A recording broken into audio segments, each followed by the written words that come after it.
with Kyle Evans.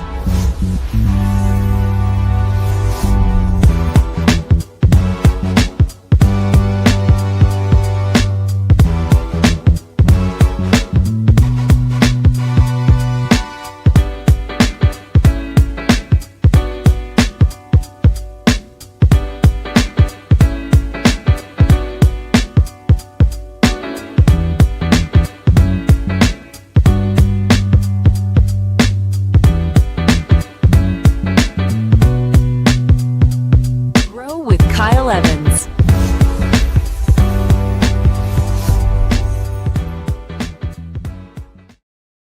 Good morning, ladies and gentlemen, boys and girls, people of the internet. Welcome to the G.R.O.W Show. Happy Wednesday, happy hump day. It is 8 o'clock Central Time, which means it's time to dive in for our daily checkup from the neck up.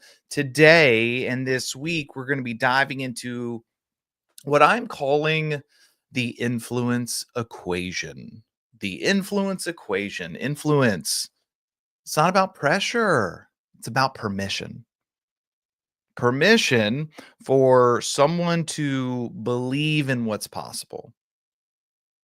A lot of times in sales, a lot of times in business, we're speaking logically instead of emotionally. We're speaking intellectually instead of influentially. Guys, you don't have to push people into decisions. More often than not, people don't want to be pushed into decisions. You have to understand what actually drives them. So let's start here. Every human being you meet right now is walking around with an internal calculator that's constantly measuring. You have it too. The measurements are saying something like this: is this safe? Do I trust this? Do I believe this person and what they're telling me? Do I believe that this person can get me what I want? People are always asking the question, what's in it for me? Guys, that's psychology of persuasion. When you understand why people buy, how they decide, and what they fear, you stop chasing people and you start leading people. This isn't just theory, it's emotional science meets sales mastery. Because whether you're leading a team, raising kids, twin tornadoes, or closing a deal, guys, the same rules are going to apply. It's that simple, and yet it's that hard because more often than not, we're not going to slow down and pay attention to this emotional science that's happening around us all the time. So let's talk about some of the hidden wiring here. The myth, and I've fallen for this myth too, and I still fall for this myth sometimes, especially interpersonally. The myth is that people are logical. The truth is, people are emotional. Then they use logic to defend what emotion they already decided. You see, the myth that we're walking around with in our business, in our life, for ourselves, is that we or people are logical. And the truth, the foundational principle, is people are emotional. But then they use logic to defend, to back up, to rationalize the emotion they've already decided. Think about it. The last car that you bought, for the most part, there's a gearhead out there. Like, don't get it twisted. There's one in every crowd. But for the most people walking around, the last car that you bought wasn't because of the torque ratio. Probably wasn't because of the gas mileage. A lot of times you bought it because how you felt when you saw it. A lot of times you bought it because of how you felt when you sat in it. Sometimes you bought it because of how you thought you would feel when people saw you driving in it. That's emotion. It's not logic. In real estate, we see it every day. As I'll walk into a house with a client, and within 10 seconds, their nervous system already knows that this feels like home. Then they'll spend the next 30 minutes finding reasons to justify it. The light, the layout, the neighborhood, HOA, location. None of that came first. The emotion did. If you truly want to be influential, you truly want to master this game, you got to learn to speak both languages. Write this down, tattoo it on your brain, remember it forever. Emotion gets attention, logic gives permission.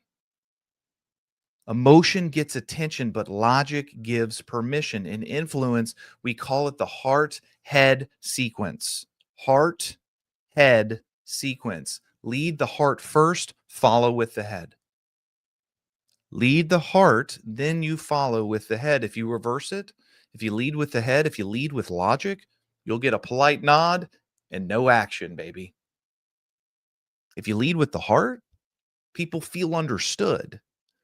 When someone feels understood, that sales resistance lowers. The mantra is this, guys. People don't necessarily resist change. They resist being changed by someone, especially someone they don't trust. People don't resist change. They resist being changed by someone, especially someone they don't trust. That's that internal wiring. You got to start paying attention to it. Seeing the X's and the O's on the play sheet. When you start to understand that, you start to understand the next part of this, which is the pain and pleasure, the why behind the decision. Every decision a human makes, every decision is either to move towards pleasure or away from pain. That's the foundation of persuasion. The problem for you and me both is we often sell to the pleasure. We often promote the pleasure. But the truth is people buy from the pain. Think about this. If you've ever had a friend, a family member, maybe even yourself, and you tried to convince them to start working out, probably said something like, "Oh, you're going to feel better. You're going to feel great. You're going to look so good." They nod. Maybe they go through the motions some, but they don't actually commit or they don't do it. Why? Because we didn't touch the pain. All we did was promote pleasure. But what if you said something like, and help them understand, what happens if you keep feeling like this 6 months from now, 12 months from now? What if you wake up in the same body? What if you wake up with the same energy, the same feeling, the same exhaustion? What then? That hits. Why? Because we're talking about pain. We're holding them in their circumstances long enough for them to appreciate their surroundings. We're not sugarcoating it. There's always pain and pleasure moving in people's lives. The pleasure of staying the same versus the pain of staying the same. The pleasure of change versus the pain of change. Your job is to get them to understand the pain that they're actually in, because more often than not, people move from pain more than they move to pleasure. Roughly 90% of the time, people are more pain oriented than pleasure oriented when it comes to movement, when it comes to achievement, when it comes to taking the next step. A seller might say, "Hey, if it's real estate, we're going to wait till spring." You might be hearing that now. You respond with, "I get that. Spring is a strong market." Out of curiosity, though, what's the risk of waiting if the market softens further? I get that. Spring is a strong market. Out of curiosity, though, what's the risk of waiting if the market softens further? I didn't argue. I invited reflection. Guys, that's not pushy. That's persuasion through clarity, not through pressure. I'm asking them questions to help them think and author their own life. Here's another one. You've probably heard this, felt this, seen this, smelt this. Rates are too high. Totally fair. Can I ask, what's the cost of waiting? If the prices keep rising faster than the rates drop. I'm guiding from emotion to perspective. Until the pain of staying the same outweighs the pain of change, people will stay the same. I fundamentally believe this. I've seen this in my own life. Until the pain of staying the same outweighs the pain of change, people, you will stay the same. It's my opinion. You can come for me in the comments or the DMs, but I've seen that too many times to not understand the truth in it. Pain and pleasure is one of the big pillars of this influence. The other one is trust, the trust trigger, if you will. There are 3 levels of trust, in my opinion. One is trust in you, the other is trust in your process, and the third level is trust in themselves. So you got trust in you, you've got trust in what you do or the process, and then trust in themselves. If any of those are missing, the decision can slow down, the decision can even stall, the decision can even go away. Sometimes guys, they trust in you, but they don't trust in themselves. That may sound something like, I just don't know if I can handle that payment. That's self-trust. You have to rebuild belief or show them belief in their capability. Sometimes they trust the process, but they don't trust you, baby. That's energy. They're reading your tone. They're reading your micro expressions, your calm or your anxiety. I want you to understand this, write this down. Trust is felt faster than it's heard. It's felt before it's heard. How are you making people feel? The secret, guys, is you got to be congruent. Your words, your tone, your body, it's all got to say the same thing. If you say something like, I believe this is the best decision for you and your family, but your voice quivers, there's no authority in it, no conviction, that doesn't land. It doesn't resonate. If you stay calm under pressure, you create emotional safety that you are inviting them in. And emotional safety is the doorway to influence. I want you to understand this, especially when it comes to trust. People don't want you to force them to believe in the product. People want to believe that you believe in the product. That's conviction. You want to build trust, increase your confidence and your conviction in what you do. That's how you build influence. So we've talked about the pillar of pain and pleasure. We've talked about the pillar of trust. There's another pillar called emotional anchoring. You see, once trust is built, it's time to anchor emotion to the logic. You do that through story. We should all be better storytellers. Storytelling has been around since the dawn of time. It's been one of the most influential and impactful ways to translate information, history, wisdom. Every fact you share should be wrapped in a feeling, and you can exude that with the telling of story or invite them into the story.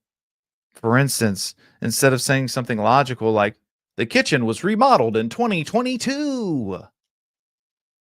What if it was, this kitchen was remodeled in 2022 so that the next owner, they can start that chapter without a single project. You walk in, you drop the bag, and you put the gumbo on the stove, cooking for the family, ready for Thanksgiving.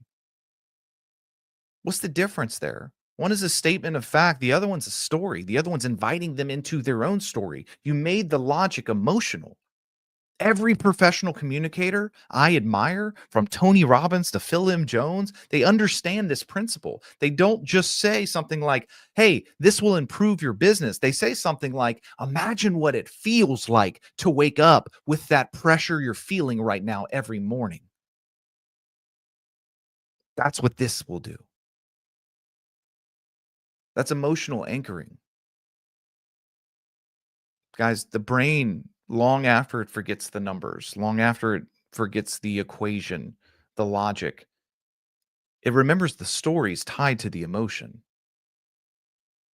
Your practical challenge today, before every pitch, post, or presentation, ask yourself, what is the emotion in this? What emotion am I looking to dictate, exude, build, craft, have them feel? What is the emotion here? If it's missing, you're not influencing, you're just informing. You're just informing. Nobody wants to be informed. Nobody wants to be told what to do, but everybody wants to be led. They don't want to be told what to do, but they do want to be led, and they want authorship of their own story. Help them author it. Putting all this into action, man, your tactical toolkit today. 3 tools I think every influencer needs right in your back pocket. Obviously, number 1, perennial powerhouse, mirroring and labeling. You mirror the last few words and you label the emotion. You mirror the last few words and you label the emotion. For instance, the client, the person might say something like, "We just don't want to overpay." Totally logical. Who the heck wants to overpay? No one, right? We just don't want to overpay. You would say something along the lines of, "Overpay? Sounds like you're just nervous about making a mistake." Overpay? It sounds like you're just nervous about making a mistake. Watch how fast the tension drops. You see, more often than not, the amateur hears, "I just don't want to overpay," and then they jump into logical proof about why you're not overpaying. Instead of treating the fire underneath, man, you're batting at the smoke. The fear is not overpaying. The fear is making a mistake. We need to get down to the base level here and call it out so we can walk them through it, fix it, help them. Another tool in your toolkit is feel, felt, found. Feel, felt, found. I totally understand how you feel. A lot of my clients felt the same way before buying. What they found was waiting cost them more. I totally understand how you feel. A lot of my clients felt that same way before buying. What they found was waiting cost them more. It validates, it relates, and it reframes. Feel, felt, found can be used in so many different applications, professionally and personally. The third one for you here is pacing. Pace before you lead. Pace before you lead. Match their tone, match their tempo, and state before you shift them. Match their tempo, their tone, their state before shifting them. You can't lead somebody that you're not emotionally calibrated with. This is when I talk about leading versus informing. To lead somebody, you got to be arm in arm with them. You got to be right there in the sauce. You got to understand them, match their tone, their tempo, match their state, and then help them guide themselves to the shift that they need. These 3 tools, practiced and executed, your conversions will rise, no doubt, not because you're slick, but because you're synced, because you're paying attention, because you're in lockstep with the person you're looking to help, because you understand them. The real power of influence as we land this plane, influence isn't about changing people's minds. It's about revealing what they already believe, but they're not articulating. Every person you meet, every single one, yourself included for that matter, is carrying both fear and hope. When you speak to their fear, you earn their attention. When you speak to their hope, you earn their heart. This week, ladies and gentlemen, don't just talk to sell. Gross. Nobody wants that. 1985 called. They don't want that anymore. Don't just talk to sell, talk to understand. Like, actually talk to understand. This is a human being. Their own dreams, their own problems, their own situations. Don't just chase agreement. Like, chase alignment. Chase alignment. Meet them where they're at. Understand them. Chase alignment, not just agreement. Because logic makes them nod, but emotion makes them move. Remember, ladies and gentlemen, boys and girls, people don't just buy with their heads. They buy with their hearts and then justify it later with their heads. And for the record, I'm not just talking about the purchase of something. I'm talking about buying in.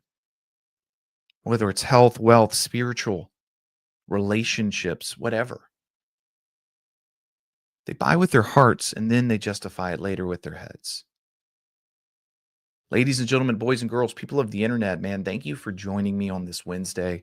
I trust this was a great session for you. We're going to continue with the foot on the gas tomorrow around influence and how we can all be better leaders to get people where they need to go. Not for us, but for them. Love you, mean it. I'll see you tomorrow.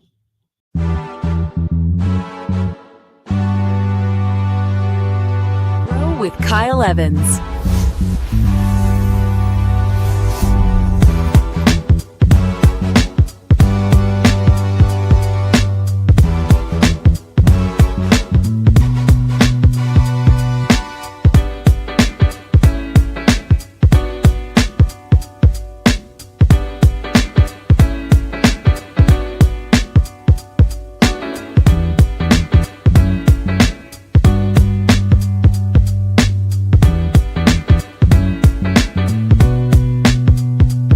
Grow with Kyle Evans.